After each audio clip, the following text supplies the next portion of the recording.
Les djinns sont partout, invisibles mais présents. Dans la culture islamique, les djinns sont des créatures fascinantes, faites de feu et de fumée. Ils vivent dans un monde parallèle au nôtre, souvent méconnu du grand public.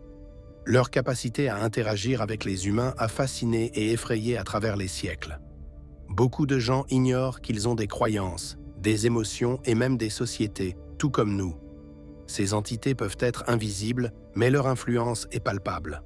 Certaines histoires les décrivent comme des protecteurs, d'autres comme des esprits malveillants. Dans l'islam, ils possèdent même la liberté de choix, tout comme les humains. Prépare-toi, car la révélation qui suit va te surprendre. En effet, certaines cultures croient que les djinns peuvent prendre possession des êtres humains, ce qui explique de nombreux concepts de possession spirituelle. Rares sont ceux qui savent qu'ils peuvent être convoqués pour exaucer des vœux, comme dans les contes populaires. Mais attention, la plupart des djinns ne se prêtent pas facilement à ces rituels. La malice et l'ingéniosité des djinns peuvent aussi mener à des conséquences imprévues. L'une des histoires les plus troublantes vient d'Arabie, où un groupe de pèlerins aurait été perdu dans le désert après avoir été trompé par un djinn. Cela a développé une peur persistante des espaces naturels. Le savoir sur les djinns change la manière dont on perçoit notre réalité.